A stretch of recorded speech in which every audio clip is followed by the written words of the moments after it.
Olá, pessoal. Nesse vídeo nós vamos tratar dos tipos de sujeito, da classificação do sujeito. No vídeo anterior nós falamos do sujeito e predicado como termos essenciais da oração, lembrando que, levando em conta o sentido da palavra essencial como aquilo que não pode faltar, na verdade os termos essenciais seria essencial, né? Porque o que temos de essencial na oração é o predicado, já que existe oração sem sujeito. Mas, gramaticalmente falando, os termos essenciais são sujeito e predicado. Então, o sujeito, aquele elemento sobre o qual se declara alguma coisa, aquele elemento com o qual o verbo concorda, o predicado, aquilo que se declara sobre o sujeito, a informação que se dá sobre ele quando ele existe. Quando ele não existe, a oração inteira é predicado. Então, o sujeito vai ser classificado como sujeito determinado, sujeito indeterminado, a princípio. Nesse sujeito determinado porque você consegue determinar com facilidade a partir da observação, da leitura da frase. Você consegue identificá-lo facilmente. Então, nós temos o sujeito simples, né? Assim, o sujeito determinado, que você consegue determinar, identificar com facilidade. E o indeterminado, como o próprio nome sugere, não vem determinado. Então, dentro desse pacote de sujeitos determinados, nós temos o sujeito simples, o sujeito composto, o sujeito oculto, ou desenencial. E temos ainda o sujeito indeterminado e a oração sem sujeito. O sujeito simples, ele ocorre quando tem apenas um núcleo. Tá? Núcleo do sujeito é aquela palavrinha que dentro do sujeito desempenha uma função mais importante, né? Desempenha uma função fundamental ali. Normalmente vai ser um substantivo, um pronome, uma palavra substantivada. Então, quando esse sujeito tem apenas um núcleo, ele é sujeito simples. Quando ele tem mais de um núcleo, ele é sujeito composto. Os amigos o encontraram na cidade. Né? Quem o encontraram? Os amigos. Então, os amigos, sujeito. Agora, dentro desse sujeito, os amigos, o núcleo é amigos. Né? Um artigo jamais seria núcleo. O núcleo é o substantivo, né? Amigos. As flores vermelhas são encantadoras. Então, nesta frase, quem são encantadoras? As flores vermelhas. Aí o sujeito, portanto, as flores vermelhas. Agora, dentro desse sujeito que é as flores vermelhas, a palavra que se destaca como núcleo é flores. As é o artigo que está especificando essas flores, está, de certa forma, definindo, né, essas flores, e vermelhas o adjetivo que caracteriza essas flores. Portanto, o substantivo aí, flores, exerce o papel de núcleo do sujeito. O sujeito composto, como eu já disse, ele tem mais de um núcleo. Não importa se vai ter 2, 3, tem mais de um sujeito composto. A tristeza e a alegria sempre vivem presentes. Aí quem ou que sempre vivem presentes? A tristeza e a alegria. Sujeito composto. Nós temos dois núcleos, tristeza, alegria, né, que são, no caso, dois substantivos abstratos. Bahia e Alagoas são dois estados belíssimos. Aí, quem ou que, quais são? E aí, Bahia e Alagoas, né, sujeito composto. Aí, núcleos do sujeito, a palavra Bahia, a palavra Alagoas, né, que são substantivos próprios nesse caso aí.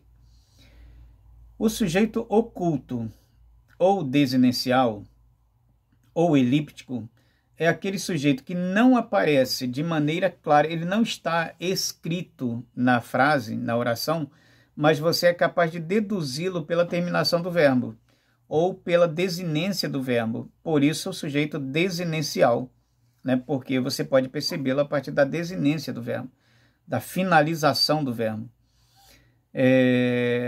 Exemplo, gostei muito da apresentação.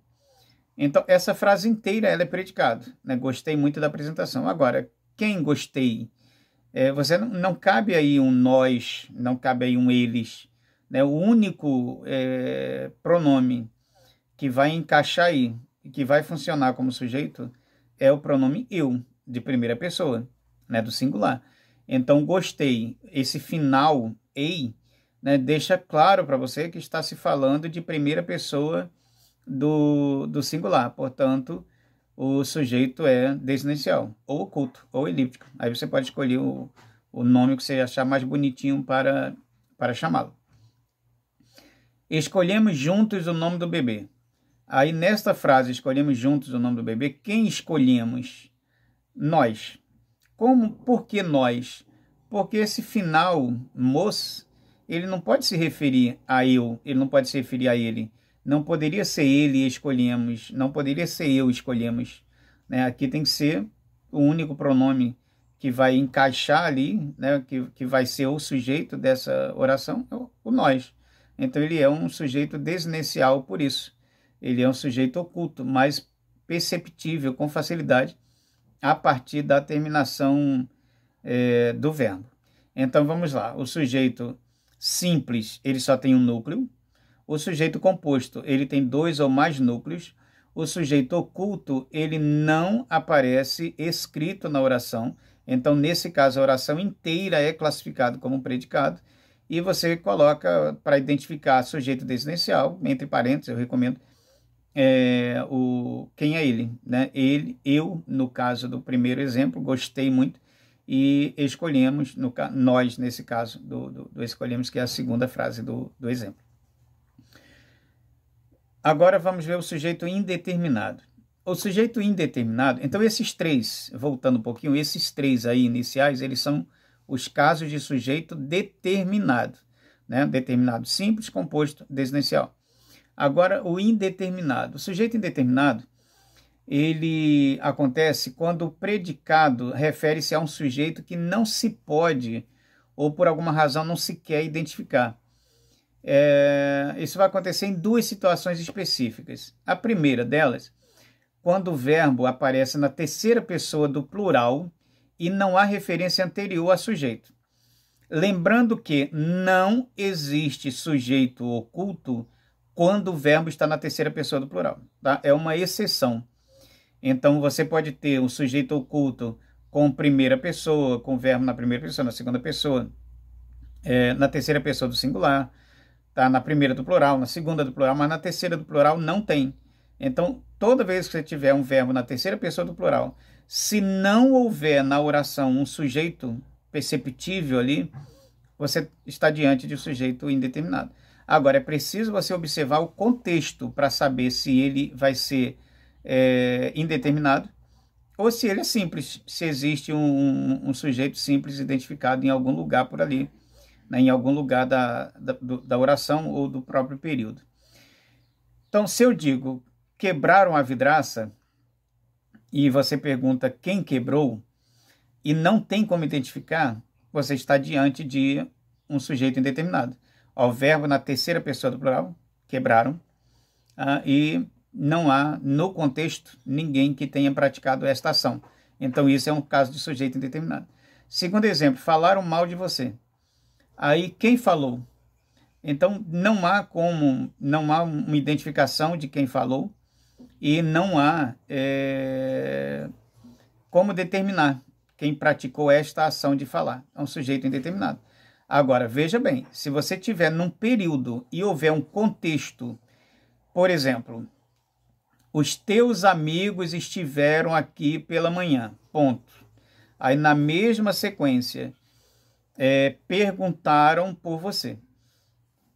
Nesse período, esse perguntaram por você, dentro desse período, ele não tem sujeito indeterminado, porque está claro na oração anterior que o sujeito ali é os seus amigos.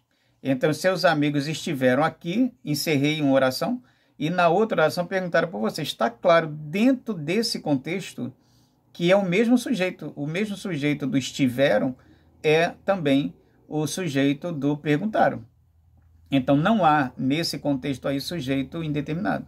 Agora, se você só tiver a segunda oração, né, você só tem perguntaram por você, aí você não tem um contexto para definir quem é esse sujeito. Ele é indeterminado. A segunda situação em que ocorre sujeito indeterminado é quando o verbo aparece na terceira pessoa do singular, acompanhado da partícula se, se, funcionando como índice de indeterminação do sujeito. Por exemplo, precisa-se de vendedores. Então, numa frase como essa, precisa-se de vendedores, é quem precisa. Tá? Não tem como identificar quem precisa ali. Tá? Alguém precisa de vendedor, mas eu não sei quem. Então, o sujeito é indeterminado. Isso ocorre com o verbo transitivo indireto, que é o precisa de. Agora, se eu tenho o verbo transitivo direto, numa frase como pede-se silêncio, aí não existe sujeito indeterminado. Nesse caso aí eu tenho sujeito simples, ele só está deslocado, é ordem inversa. Porque na frase pede-se silêncio, quando você inverte, você tem silêncio é pedido. Então, silêncio é o sujeito dessa frase. Por quê? Porque esse se aí, ele não é índice de indeterminação do sujeito, ele é pronome. E aí, nesse caso, o sujeito é simples e é possível você fazer essa inversão do pede-se silêncio ou silêncio é pedido. Vende-se uma casa é vendida. Então, nesse caso em que é possível essa modificação, você tem sujeito simples, apenas deslocado. Ele só é indeterminado quando você tem o verbo na terceira pessoa, seguido do se, mas o se é índice de indeterminação do sujeito e não pronome. Se o verbo indica... a oração sem sujeito. Né? A oração sem sujeito é também chamada de sujeito inexistente. Né? Você ter uma classificação de sujeito como oração sem sujeito já é um negócio esquisito. Né? Qual é o tipo de sujeito? A oração sem sujeito. Ou sujeito inexistente. Se ele não existe, enfim, mas ele é um sujeito inexistente. Quando é que acontece o sujeito inexistente? Quando a oração não possui nenhum ser ao qual o predicado seja atribuído. E aí, como não tem sujeito, o verbo aparece sempre na terceira pessoa do singular. É o caso dos chamados verbos impessoais. Esses verbos impessoais que não são conjugados habitualmente. Então, em que situação nós vamos ter um verbo impessoal com um sujeito inexistente ou com oração sem sujeito? Bom, são impessoais os verbos que indicam fenômenos da natureza. Né? Chover, ventar, trovejar, relampejar. Você não tem ninguém a quem atribuir a estação. Choveu muito em Tamoios. Quem choveu? Simplesmente choveu, fenômeno da natureza. Venta muito no final do ano. Quem venta? Não, simplesmente venta. Fenômeno da natureza. Então, esses verbos que indicam fenômenos da natureza, que só aparecem na terceira pessoa do singular, eles não são conjugáveis, né, por isso, e aí oração sem sujeito. Você não tem como pegar o verbo chover e conjugá-lo normalmente. Eu chovo, tu choves, ele chove. Né? Isso não existe. Ele é um verbo impessoal. E aí a oração é sem sujeito. Choveu muito durante a semana, nevou bastante no sul, ventava muito naquela região. Tudo oração sem sujeito. Se o verbo que indica fenômeno da natureza estiver empregado em sentido figurado, aí vai ter sujeito. Exemplo, choveram perguntas durante a palestra. Nesse caso, o chover não está indicando fenômeno natural. Né? Ele está no sentido conotativo, no sentido figurado. O que choveram? Perguntas. Né? Na ordem direta você teria perguntas choveram durante a palestra. Pergunta seria o sujeito aí. Segundo caso de verbos impessoais, o verbo haver, no sentido de acontecer, de existir, de ocorrer, ou indicando tempo transcorrido. Então, exemplos, havia muitos erros de ortografia. Não tem haviam nesse caso, ele é impessoal, ele não vai para o plural. Tá? Então, é havia. Houve vários incidentes desagradáveis, e não houveram, houve, porque ele é impessoal, ele está no lugar de existir. Desculpa, já falei essa. Há muitos acidentes nas estradas, nos feriados. Há meses não viajo. Há anos não via. Cuidado quando você vai escrever. Há nada a ver. eu vejo muita gente escrevendo esse nada a ver como se fosse o verbo haver. E nessa expressão não é. Nessa expressão o nada a ver é nada a ver. 3 palavrinhas. Tá? Não é nada a ver. Não é o verbo haver que se usa aí, não. Outra coisa, o verbo haver, quando esse a com H e sem H, quando se referindo a tempo, quando você quer se referir a algo que ainda vai acontecer, esse a é sem H. Ela chega daqui a 1 hora. Então esse a não tem H, porque ele está indicando futuro. Ela chegou a 1 hora. Esse é com H, porque pertence ao passado, já aconteceu, é o verbo haver. E uma terceira situação de oração sem sujeito, com os verbos ser, estar e fazer, indicando tempo cronológico, tempo de relógio, né, clima ou distância. É 12:30. Tá? A expressão é assim, é 12:30, porque é 12:30. Tá? E não 12:30. Está muito frio hoje. Faz 10 anos que parei de estudar. Daqui à minha casa são 10 quilômetros. Em todos esses casos, você tem o verbo, um verbo impessoal, né? Ser, estar, fazer. Então, quando eles indicam tempo cronológico, quando eles indicam clima, quando eles indicam distância, eles não são conjugáveis, portanto, são impessoais, portanto, caracterizam a oração sem sujeito. Um abraço para todas e todos.